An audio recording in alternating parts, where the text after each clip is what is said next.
Bonjour et bienvenue dans cette nouvelle vidéo où je vais vous donner un peu des idées de jeux à faire avec votre bébé de 4 à 8 mois environ. Donc la première chose c'est d'avoir un grand tapis. Je vous l'ai déjà dit dans la dernière vidéo que j'ai faite justement pour les activités de 0 à 4 mois.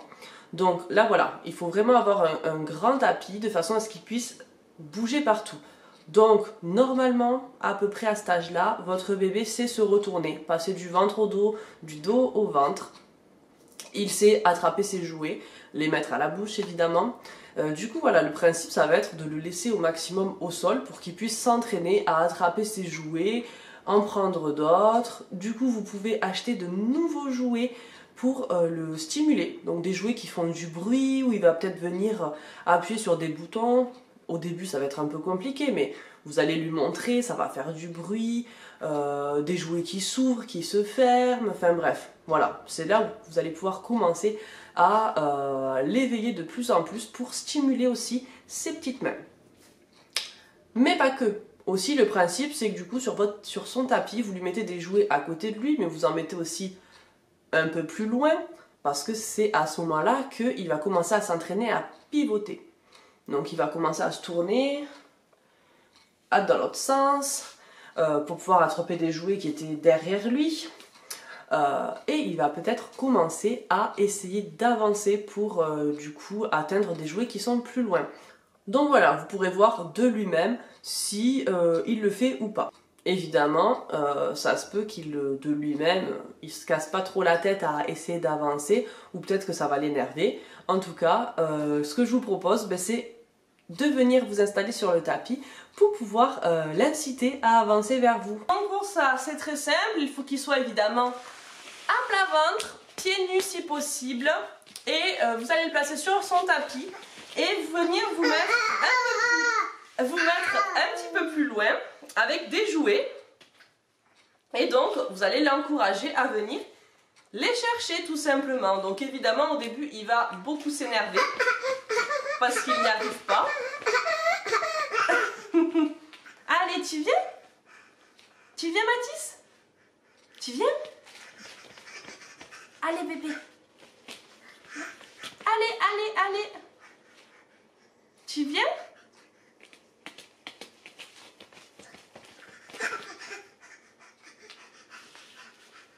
Donc là, vous voyez, il commence à essayer de faire le mouvement. Il se penche un peu en avant avec la tête. Et figurez-vous que ça marche un peu. Hein. Il arrive un peu à avancer en faisant comme ça. Mais il n'a pas encore compris comment placer ses bras pour avancer. Donc des fois, ce que je fais, c'est que je viens l'aider.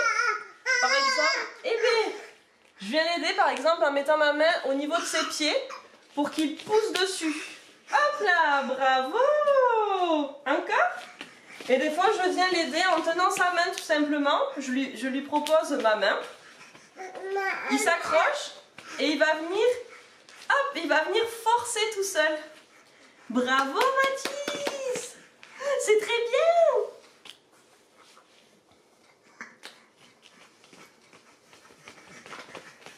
Donc voilà un petit peu le type d'exercice que vous pouvez faire pour l'entraîner. Après le mieux évidemment c'est de le laisser le plus souvent possible sur son tapis pour qu'il puisse s'exercer tout seul à essayer d'avancer pour venir attraper ses jouets. Après pour lui apprendre un petit peu la position 4 pattes, donc pour apprendre un petit peu à positionner bien les genoux vers l'avant, vous pouvez mettre par exemple, tu t'exprimes hein. Donc le coussin grossesse et venir le mettre vraiment sur le coussin. Et donc là il va pouvoir s'exercer. Dis donc. Hop, il va pouvoir jouer vraiment et s'exercer à positionner vraiment les genoux un petit peu plus relevés. Donc voilà, ça lui permet, vous voyez, de remonter bien ses fesses et de s'exercer. Donc restez à côté évidemment. Hein. Vous pouvez aussi lui montrer la position en le tenant par exemple comme ceci. Ça lui permet un peu de voir qu'il peut se relever. Mais voilà, là encore Mathis il n'a pas assez de force dans les bras pour vraiment tenir dans cette position. Ensuite, comme je vous disais, vous pouvez lui faire découvrir des jeux stimulants, des jeux qui font de la musique, ou vous pouvez vous aussi, sur votre téléphone ou à la télé, mettre de la musique, parce qu'à cet âge-là, ils aiment beaucoup. Alors que ce soit de la musique avec des paroles, ou même des avec des instruments comme ça, vous lui faites un peu découvrir les sons, et du coup, voilà, ça va un peu développer son ouïe. Pareil, concernant l'ouïe, lorsqu'il y a un bruit lointain qui vient de l'extérieur, par exemple, quand vous promenez quelque chose qui vient de loin, faites-lui remarquer. Mettez des mots sur ces sons pour que ça le stimule, en fait, qu'il se dise « oui, j'entends un bruit, il n'est pas fort, mais je l'entends, qu'est-ce que c'est ?» Vous voyez? Et après, de toute façon, en règle générale, vous mettez des mots sur plus ou moins tous les sons. Vous pouvez justement aussi à cet âge-là lui apprendre un peu les sons que font les animaux. Si vous avez des animaux chez vous, il va être hyper intéressé. Donc n'hésitez pas à essayer de lui faire caresser ou des choses comme ça. Ou en tout cas, qu'il découvre de plus près ses animaux. Voilà, concernant l'ouïe, c'est bien de le développer. Il y a aussi l'odorat, donc vous pouvez vous amuser à lui faire découvrir des petites odeurs, notamment la nourriture. Après, si vous êtes au printemps ou en été, vous allez pouvoir lui faire sentir par exemple des fleurs.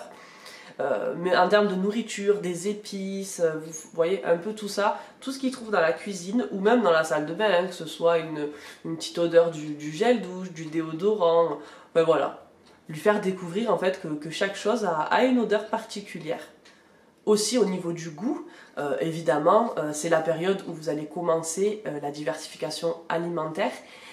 Donc voilà, c'est essentiel de lui faire découvrir au maximum de fruits et légumes. Et ensuite, vous allez pouvoir incorporer petit à petit des saveurs de viande, ainsi que des œufs et du poisson. N'oubliez pas le fromage, les yaourts. Et ensuite, moi, ce que j'ai commencé maintenant, donc il a 6 mois et demi, presque 7 mois, je commence à lui donner du pain et des petits biscuits. Donc, c'est des biscuits premier âge. Et donc voilà, il l'apprécie beaucoup. Moi, pour ma part, je n'ai pas fait la DME, donc voilà, si vous, ça vous intéresse, faites-le, ça peut être aussi intéressant parce qu'il va apprendre aussi à attraper. Donc moi, j'ai commencé à lui donner des purées à l'âge de 4 mois, donc forcément, il était encore vraiment trop petit pour manger seul. Maintenant, il arrive bien à attraper et tout, mais c'est vrai qu'il a tendance à vraiment croquer avec ses gencives. Du coup, ce qui fait que les quelques fois où j'essaie de lui donner par exemple des carottes bien cuites ou quoi, il s'étouffe parce que du coup il croque des gros bouts, il veut les avaler, sauf que forcément ça passe pas. Peut-être que petit à petit il va commencer à comprendre parce que là en tout cas je lui ai donné les biscuits et le pain et c'est vrai qu'il s'est pas du tout étouffé, je pense qu'il suçait dans sa bouche. Enfin bref voilà, donc faites-lui découvrir la nourriture en général, donc voilà, éclatez-vous, qui découvre le maximum d'ingrédients. Ensuite, vous pouvez commencer à lui faire découvrir un petit peu les chatouilles, les guilis. Vous pouvez faire le petit jeu de la petite bébête qui monte pour venir lui chatouiller le cou. Voilà, c'est rigolo. Les bébés commencent un petit peu à rigoler.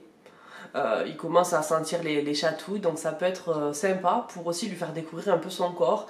Faire des chatouilles sous les pieds, aussi dans la paume de la main. Ensuite, ce que vous pouvez faire, c'est lui donner vos doigts lorsqu'il est allongé pour qu'il se redresse lui-même en position assis et même en position debout. Mais bon, après, n'oubliez pas de le rattraper parce qu'il n'a pas non plus les jambes bien musclées. Mais au moins comme ça, voilà, ça va l'aider à se muscler. Donc quand il est sur son tapis ou dans son lit ou sur la table à langer, à chaque fois, faites-le. Comme ça lui permet de bien se muscler le dos et les jambes. Donc voilà un petit peu les activités que j'ai pensées. Donc évidemment, c'est jusqu'à ce que vraiment il ait acquis tout ça. Et si vous avez de la chance et qu'avant avant ces 7-8 mois, il est vraiment acquis toutes ces étapes, à ce compte-là, vous allez pouvoir vous amuser à le stimuler, faire des petits jeux. Si par exemple il marche à 4 pattes, d'essayer de le stimuler pour qu'il se dépense un petit peu dans la maison. Et pourquoi pas commencer à faire des exercices pour qu'il se redresse en position debout. Donc là j'ai parlé avec les doigts, mais si vraiment il sait se mettre à 4 pattes, avancer, s'asseoir, vous pouvez d'ores et déjà lui présenter des objets assez hauts, par exemple des petits jeux, vous savez, que les enfants se redressent et poussent pour avancer. Ça peut être intéressant de commencer à lui montrer. pour l'inciter à se mettre debout tout seul. Mais l'important c'est que il le fasse tout seul. Et essayez voilà, que chaque étape, vous le laissez vraiment faire tout seul. Vous pouvez lui montrer éventuellement, une fois de temps en temps, lui montrer que voilà, si je t'aide, regarde ce que tu peux faire. Mais ensuite vous le laissez faire tout seul parce que voilà, sinon ça va brûler les étapes tout simplement. Après, chacun fait ce qu'il veut. Il y en a qui disent qu'il faut vraiment pas le mettre dans une position qu'il ne sait pas prendre de lui-même. Chacun voit midi à sa porte. Moi je sais que voilà, il ne sait pas encore s'asseoir tout seul et pourtant ça m'arrive de l'asseoir déjà dans la chaise haute et des fois sur le tapis, notamment après manger, parce que si je le laisse à plat ventre, ça remonte. Donc ça arrive souvent que je l'assois, je mets le coussin, je me mets à côté, pas forcément longtemps. Pareil sur le canapé, je mets des coussins et je le mets semi-allongé. Enfin bon bref, voilà. Mais vous faites ce que vous voulez, tout simplement. Si vous avez d'autres idées de jeux, d'activités pour cette période de 4 à 8 mois, on va dire, mettez-les en commentaire, comme ça pourra moi m'être utile si jamais je suis encore à cet âge-là pour mon fils. Et surtout ça aidera les prochaines mamans qui regarderont cette vidéo. Donc voilà, je suis contente, j'espère que ça vous a plu. N'oubliez pas de liker la vidéo et je vous dis à très vite. Ciao ciao!